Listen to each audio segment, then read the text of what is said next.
விஜய்க்கு செலவு பண்ணுறதுக்கு இந்த 5000 கோடி 5000 கோடிகளோட மோதக்கூடிய அளவு வலுவாக இல்லை. அப்போ அவருக்கு இருக்கக்கூடிய ஆப்ஷன், கடைசி ஆப்ஷன் என்னன்னு கேட்டிங்கன்னா, ஆதவ் அர்ஜுன் ரெட்டியினுடைய பணத்தை நம்பி தான் விஜய் மாநாடு நடத்துகிறாரு. இப்போ தேர்தலை சந்திக்க போகிறார். வேறு வழி இல்லாமல் 2011 விஜயகாந்துக்கு நேர்ந்ததைப் போல, வேறு வழி இல்லாமல் ஜெயலலிதாவோடு இணைந்ததைப் போல, அதிமுக கூட்டணி வைத்ததைப் போல, இப்போ அதிமுக கூட்டணி வைப்பதை தவிர விஜய்க்கு வேறு வழி இல்லாமல் ஒரு இக்கட்டில் நிற்க வைத்து தான் அந்த கூட்டணி முடிவாகும். பாஜகவோடு சேர்ந்தால் திமுகவை இவரே வெற்றி பெற வைத்ததாகத்தான் எடுத்துக்கொள்ள வேண்டும். ஏன் முஸ்லீம் வாக்கு அப்படி தள்ளி விடுறாரு? எங்கே? திமுக எல்லாத்தையும் கரப்டட் ஆக்கிறதா கருணாநிதி பாலிடிக்ஸ். தான் மட்டும் சரியாக திருடிட்டு அவர்கள் நேர்மையாக இருந்தால் தன்னுடைய கேள்வி கேட்பாங்க. எல்லாத்தையும் கரப்டட் ஆக்கியது, இதுதான் கருணாநிதி பாலிடிக்ஸ். அதுதான் இன்றைக்கி திமுகவில் நடக்குது.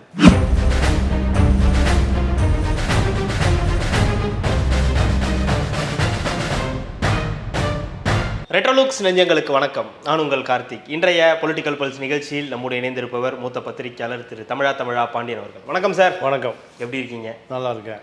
இப்போ தமிழ்நாட்டில் நடந்துட்டு இருக்கக்கூடிய பிரச்சனைகள், நிறைய அரசியல் சம்பந்தமான பிரச்சனைகள் பார்த்துட்டு இருக்கோம். அதில் குறிப்பாக இப்போ தமிழக வெற்றி கழகத்துடைய 2ஆம் ஆண்டு தொடக்க விழா நடந்தது. அதில் விஜய் அவர்கள், ஆதவ் அர்ஜுனா அவர்கள் பேசியது, பிரசாந்த் கிஷோர் அவர்கள் பேசியது எல்லாமே நம்ம பார்த்தோம்.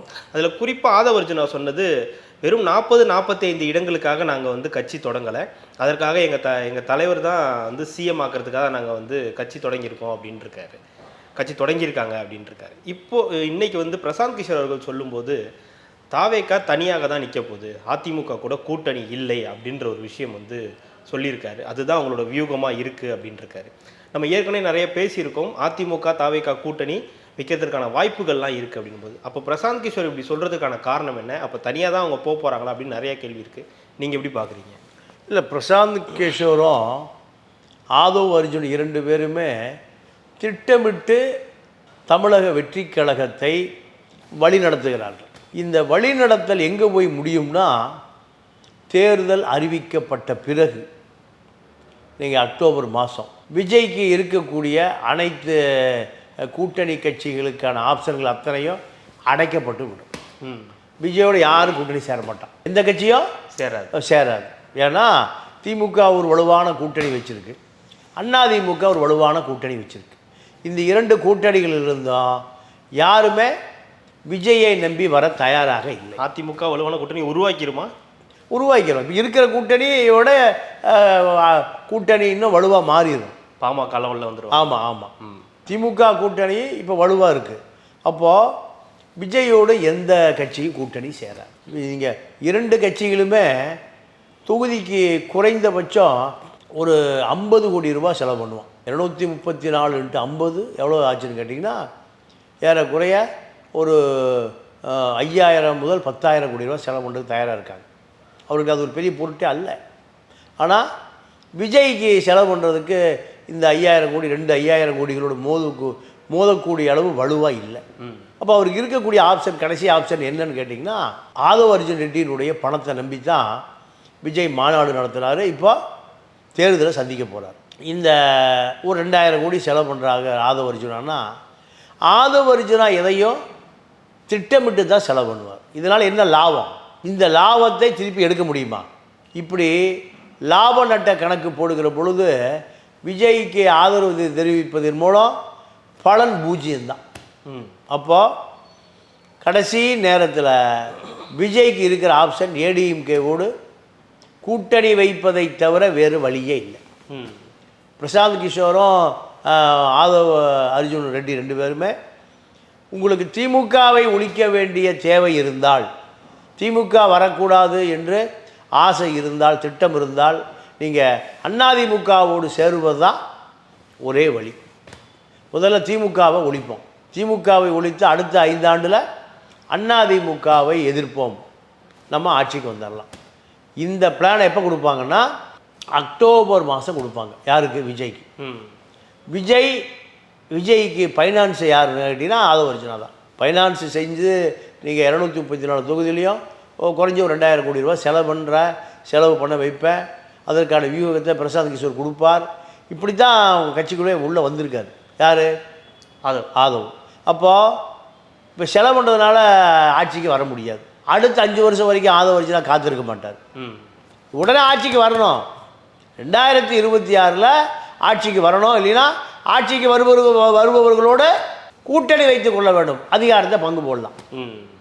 அதுதான் இந்த வியாபாரிகளுக்கான திட்டம். ஆனால் இப்போ அப்படி சொல்கிறதுக்கான காரணம் என்ன? இப்போ அப்படி சொல்லலைன்னா தொண்டர்கள் உற்சாகம் இழந்துருவோம். தொண்டர்கள் நம்ம அண்ணாதிமுக சேர போகிறோம் அப்படின்னு நினச்சான்னா நீங்கள் பெரிய அளவில் அரசியல் பண்ண முடியாது. அப்போது என்ன, அந்த நேரத்தில் திமுகவை எதிர்ப்பதற்கு ஒரே வழி அதிமுகவை வலுப்படுத்துவதை தவிர வேறு வழி இல்லை. இந்த நிலைமை கொண்டு யார் நிறுத்திடுவாங்க? விஜயை நிறுத்திடுவாங்க. பிரசாந்த் கிஷோரும் ஆதவ அர்ஜுனாவும். அப்போ விஜய்க்கு வேறு வழி இல்லாமல் திமுக வந்து விடக்கும். மீண்டும் திமுக வந்தால் திமுக எத்தனை வருஷம் போராடணும்? 5 வருஷம் போராடணும். அதிமுக போராட வலுவாக இருக்குது. விஜயால் போராட முடியாது. இதையும் சொல்லுவாங்க. இதையும் அவருக்கு சாதக பாதகங்களை புட்டு விலைக்கு வைக்கிற பொழுது விஜய்க்கு ஃபைனான்ஸ் யார்? ஆதவ அர்ஜுன். வியூகம் யார்? பிரசாந்த் கிஷோர். ஆட்சி அதிகாரத்துக்கு வந்தால் மட்டும்தான் தன்னுடைய கட்சி தக்க வைக்க முடியும். ஆதவ அர்ஜுனா இருப்பார், பிரசாந்த் கிஷோர் இருப்பார், இப்படி பல பேர் இருப்பாங்க. அப்போ விஜய்க்கு வேறு வழி இல்லாமல் அக்டோபர் நவம்பர் மாதம் அதிமுகவோடு கூட்டணி வைப்பதை தவிர வேறு வழி இல்லாமல் 2011 விஜயகாந்துக்கு நேர்ந்ததைப் போல வேறு வழி இல்லாமல் ஜெயலலிதாவோடு இணைந்ததைப் போல அதிமுக கூட்டணி வைத்ததைப் போல இப்போ அதிமுக கூட்டணி வைப்பதை தவிர விஜய்க்கு வேறு வழி இல்லாமல் ஒரு இக்கட்டில் நிற்க வைத்து தான் அந்த கூட்டணி முடிவாகும். அதுதான் ஆதவ அர்ஜுனாவுடைய வியூகம். இதில் அவர்களுக்கு வேறு வழியே இல்லை. விஜயை உடனடி நிறுத்தி 234 தொகுதியிலையும் ஜெயிக்க முடியாது. ஏன் காரணம்னா அதிமுக திமுக ரெண்டும் வலுவாக இருக்குது. கிளைக்கழகம் வரைக்கும் வலுவாக இருக்குது. புதுசாக அத்தனை பேர் 50-55 வயசு ஆளுங்க, பல தேர்தலை சந்தித்தவர்கள். எங்கே எவ்வளோ ஓட்டு இருக்குது, யார் ஓட்டு போடுவா, எந்த தொகுதியில் ஓட்டு விழுகுது, எல்லாம் மிக தெளிவாக தெரிந்தவர்கள். இந்த அளவுக்கு அரசியல் வியூகம் தெரிந்தவர்கள் இல்லை விஜய் கட்சியை சேர்ந்த நபர்கள். அதனால் அதிமுக கூட்டணி சேருவதை தவிர விஜய்க்கு வேறு யோசனையே இல்லாமல் போகக்கூடிய வேலைகளைத்தான் இந்த இரு நபர்களும் செய்வார்கள். இப்போதைக்கு ஒரு நரேட்டிவ் செட் பண்ணுறாங்களா? விஜய் வந்து தனியாக தான் நிற்க போகிறாரு, தொண்டர்களை உற்சாகப்படுத்துகிற ஒரே காரணத்துக்காக தனியாக நிற்க போகிறாரு, வேறு வழியே இல்லை. வேறு வழியே இல்லை. இப்போ நீங்கள் திருமா வந்து தடுமாட்டத்தில் இருக்கார். ஏன் தடுமாட்டத்தில் இருக்காருன்னா, விஜய் தனியாக நின்னால் அதிமுகவோடு நாம் கூட்டணி வைப்பதில் எந்த பிரயோஜனமும் இல்லை. இப்போது எடப்பாடிக்கு ஒரு 10% வாக்கை அதிகாரத்துக்கு வர்றதுக்கு 10% தேவைப்படுது. அந்த 10% தான் விஜய் இருக்கிறதா நம்புகிறார். அப்படி இருந்தால் திருமா இணைந்தால் முதலமைச்சர் நாற்காலி. இல்லைன்னா 10% வரலைன்னா முஸ்லீம் வாக்கு, கிறித்துவ தலித் வாக்கு 20% இருக்குது. அது திமுக கெட்டியாக இருக்குது. அதை உடைக்கக்கூடிய வேலையை எடப்பாடி செய்யணும். அதை உடைக்கணும்னா பிஜேபி எதுக்கணும். பாஜக இல்லாத கூட்டணி தான் நான் வருவேன்னு வேறு திரும்ப அடிக்கடி சொல்கிறார். அப்போ பாஜகவும் இல்லை பாமகவும் இல்லைன்னா தான் தலித்து இங்கே வரும். தலித்து வந்தால் தான் கிறிஸ்டியன் ஓட்டு வரும். இரண்டும் வந்தால் தான் முஸ்லீம் வாக்காளர்கள் திமுகவிலிருந்து பாதி பேர் எங்கே போடுவான்? அதிமுக.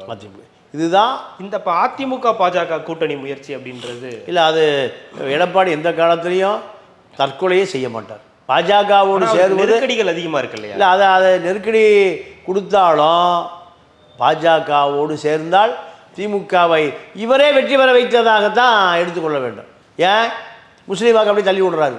எங்கே? திமுக 14% திமுகவில் முஸ்லீம் ஓட்டு இருக்குது, 3% கிறிஸ்தவர் ஓட்டு 17. இது ரெண்டையும் நம்பி தலித்துக்கள் ஒரு 3% வருவாங்க. 14, 17, 19, 20% திமுகவுக்கு. பிஜேபி வள்ளினா அப்படியே ஆட்டோமேட்டிக்காக போயிடும். இல்லை, திமுக கூட்டணி ஸ்ட்ராங்காக இருக்குன்றீங்க. நேற்று கூட நம்ம பார்த்தோம், பிறந்தநாள் விழா மேடையில் அத்தனை கூட்டணி கட்சி தலைவர்களோடையும் இருந்து அவர் வந்து பேசுகிறாரு. எல்லா கூட்டணி கட்சி தலைவர்களும் புகழ்ந்து பேசுகிறாங்க. எப்படி வந்து திருமாவளவனோ காங்கிரஸோ வெளியே வரதுக்கான வாய்ப்பு? காங்கிரஸ் இல்லை, சரி, திருமாவளவன் வரதுக்கு என்ன சாத்தியம்? என்ன காரணம்னா, திமுக கூட்டணியில் வேல்முருகன் இரட்டை வேடத்தில் இருக்கார். ரெட்டை வேடத்தில். முஸ்லீம்களும் இரட்டை வேடத்தில் இருக்காங்க. சிபிஎம்மும் இரட்டை வேடத்தில் இருக்கு. அப்போது இரட்டை வேடம்னா என்ன? இரட்டை வேடம்னா திமுகவில் இருப்பதை போல இருந்து கொண்டு அதிமுக பக்கம் தாவி விடலாமா? திமுக கடுமையான அதிருப்தி இருக்குது இந்த 5 ஆண்டு காலத்தில். இந்த 5 ஆண்டு கால அதிருப்தி வாக்கு யாருக்கு போயிடும்? அதிமுகவுக்கு போயிடும். தோற்கக்கூடிய கட்சியில் நம்ம ஏன் இருக்கணும்? இந்த மனநிலை வந்துருச்சு. இப்போ விஜயுடைய வாக்கு எந்த வாக்கு? திமுக எதிர்ப்பு வாக்கு தான். மக்கள் திமுகவை எதிர்த்ததுனால தான் விஜய்க்கு ஒரு 10% வாக்கு இருக்கிறதாக மக்கள் நம்புகிறாங்க. அது நிரூபிக்கப்படலை. சீமானுடைய வாக்கு எது? திமுக எதிர்ப்பு வாக்கு. இப்படி திமுக எதிர்ப்பு வாக்கு தான் தமிழ்நாட்டில் நீண்டகால அரசியல். எம்ஜிஆர் பிரிந்த போது கருணாநிதியை பிடிக்காத திமுகவில் இருந்தவர்கள் தான் எம்ஜிஆரோட வந்தாங்க இல்லையா? அதே தான் இன்னைக்கு நிலைமை. அதே தான் திமுக எதிர்ப்பு மனநிலை தான் பல கட்சிகளை உருவாக்குது. பல கட்சிகளை உருவாக்குது. அப்போது திமுகவோடு தொடர்ந்து பயணித்தால் இந்த வருகிற தேர்தலில் வெற்றி பெற முடியாது. ஏன்னா அதிமுக 2வது முறை 2016 பல தகிடு திட்டங்களை செஞ்சு தான் 1.5% தான் ஜெயிச்சுது. விஜயகாந்தை விலைக்கு வாங்கி, விஜயகாந்த் பல கம்யூனிஸ்டுகளை விலைக்கு வாங்கி, வைகோவை விலைக்கு வாங்கி, பாஜக இப்படி பல வேலைகளை செஞ்சது. ஆனால் 1.5% தான் அதிமுக மீண்டும் ஆட்சியில் அமர்ந்தது. இதில் பார்த்தீங்கன்னா 90-95 சீட்டு இருந்தது ஏடிஎம்கேக்கு. குறைந்தபட்சம் ஒரு 15-20 சீட்டு தான் வித்தியாசம். இப்போ அதே நிலைமை இந்த வருகிற 26 தேர்தலையும் வந்துடும். திமுக மீது அதிருப்தி வாக்கு பூரா எங்கே போயிடும்? அதிமுக வாக்காக மாறிடும். அப்போ அதை சிறுத்தையும் வேல்முருகன் சிபிஎம்மு போன்ற கட்சிகளெல்லாம் அவதானித்து கொண்டு தான் இருக்குது. அப்போது புகழ்றதுலேயே ஒரு வித்தியாசமாலாம் புகழ ஆரம்பிக்கிறாங்க. இல்லை, நீங்கள் கடைசி நேரம் வரை எங்கே விடிய காலை வரை புகழ்வார்கள். திராவிட முன்னேற்ற கழகத்தில் இருக்கவங்க கூட அப்படி புகழ மாட்டாங்க. பார்த்துருப்பீங்க, நேற்று தான் நீங்கள் பார்த்துருப்பீங்க. ஆமாம், அதாவது காரணம் கோடிகளை குட்டி கொடுத்து கொண்டு இருக்கு திமுக. வர்றது திருடுறதுல, கொள்ளையடிப்பதில் PWD contractor, highways contractor, EB contractor, TASMAC contractor கொட்டுது கோடிகளில். அப்போது கூட்டணி கட்சிகளுக்கும் அந்த நீங்கள் எல்லாத்தையும் கரப்டட் ஆக்கிறதா கருணாநிதி பாலிடிக்ஸ். தான் மட்டும் சரியாக திருடிட்டு அவர்கள் நேர்மையாக இருந்தால் தன்னுடைய கேள்வி கேட்பாங்க. எல்லாத்தையும் கரப்டட் ஆக்கிடு, இதுதான் கருணாநிதி பாலிடிக்ஸ். அதுதான் இன்றைக்கி திமுகவில் நடக்குது. பிடபிள்யூ, ஹைவேஸு, டாஸ்மார்க்கில் வருகிற பணம் எல்லாத்துக்கும் பிரித்து கொடுக்கப்படுகிறது. மணல் மாஃபியாக்கள் ஆற்றுல பூரா மண்ணை வெட்டி விற்றுட்ருக்கான்.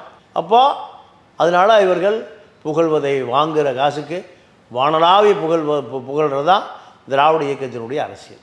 இன்னொரு பக்கம் நான் ஆரம்பத்திலே கேட்டேன், ஆதவ அர்ஜுனா சொல்கிறார் 40-45 சீட்டுக்காக இல்லை அப்படின்னும் போது, ஒருவேளை 2006 விஜயகாந்த் பண்ண மாதிரியான ஒரு திட்டம் எதுவும் வச்சுருக்காங்களா? 2006 ஒரு தனியாக நின்று ஒரு திமுகவையும் ஜெயிக்க விடாமல் அதிமுகவையும் ஜெயிக்க விடாமல் ஒன்று பண்ணார் இல்லையா? அந்த மாதிரியான ஒரு சம்பவம் எதுவும் வச்சுருக்காங்களா திட்டங்கள்? இல்லை, அதிமுக திமுக ஜெயிக்காமல் வேறு யார் வந்தால்? காங்கிரஸ் ஒரு தொங்கு சட்டமன்றம் அந்த மாதிரி திமுக தான் ஜெயிச்சுது. ஆனால் அவங்களுக்கு மெஜாரிட்டி இல்லை இல்லையா? மைனாரிட்டி அரசாக தானே இருந்தாங்க. இல்லை, அதாவது விஜயகாந்த் ரோலு 2006 இல்லை. அவர் பெரிய வாக்கு வங்கிலாம் இல்லை. யாருக்கு? விஜயகாந்துக்கு. அவரே 2-3 சீட்டு தான் ஜெயிச்சார். ஒரு சீட்டு அவர் தான் ஜெயிச்சார். ஆமாம். அது அப்போ அவருடைய ரோலு 2011 தான். விஜய்க்கு ரோலு 26 அவருடைய வாக்கு வங்கியை நிரூபித்த பிறகு தான் அவர் அரசியல் பலம் தெரியும். அதனால் அதுக்கெல்லாம் வாய்ப்பே இல்லை. நீங்கள் சினிமாக்காரன் ஒரு கற்பனையில் இருப்பான். ஏன்னா சினிமானாலே கற்பனை தான். ஆனால் இதில் ஆதவ அர்ஜுனாவுடைய ரோலு பெரிய ரோல் இல்லை. அவர் இந்த திமுக கூட்டணியை உடைக்கணுன்றதுல ஒரு முக்கிய குறிக்கோளோடு இருக்கார். அவர் திருமாவளவனாக இருக்கட்டும், மற்ற சிபிஐ சிபிஎம் எல்லாம் உடச்சி இங்கே கூட்டு வரணும்னு என்றார். அதற்கான வாய்ப்பு இருக்கா? விஜய் கிட்ட கூட்டு வருவதற்கான வாய்ப்புகள்? விஜய்கிட்ட வரமாட்டாங்க. விஜய் யாருன்னு தெரியலையே.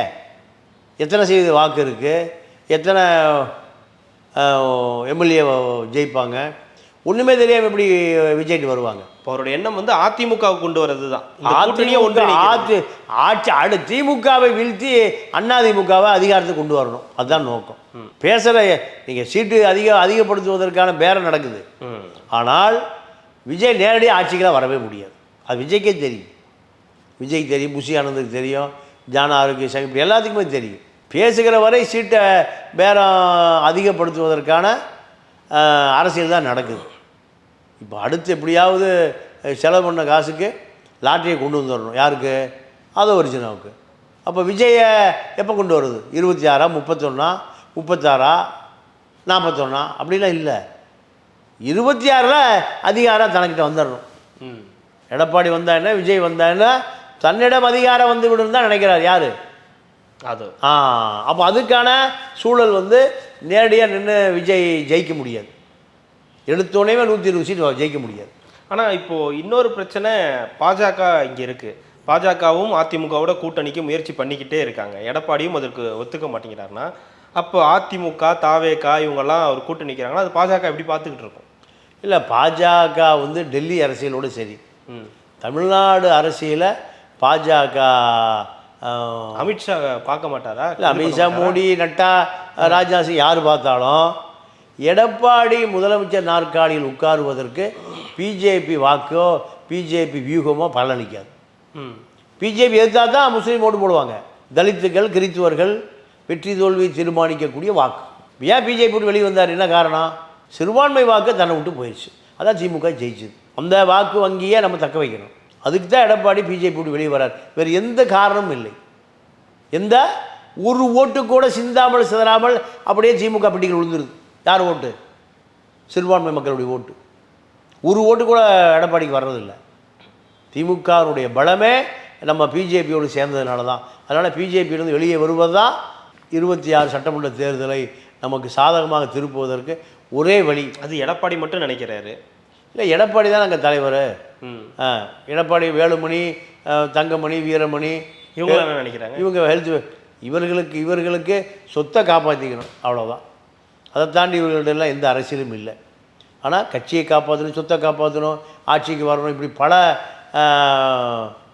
திட்டங்கள் உள்ள ஆள் யாருன்னு கேட்டிங்கன்னா எடப்பாடி தான். அதனால் எடப்பாடியுடைய கரத்தை வலுப்படுத்துவது தான் அதிமுகவுக்கான ஆட்சிக்கு வருவதற்கான திட்டமே தவிர ஆளாளுக்கு மீன் பிடிச்சா எடப்பாடி கழிச்சு விட்டுன்னு போயிட்டே இருப்பார். ஏன்? சீனியர்ஸ் எல்லாம் யாரை பற்றி அவர் கவலைப்பட மாட்டார்.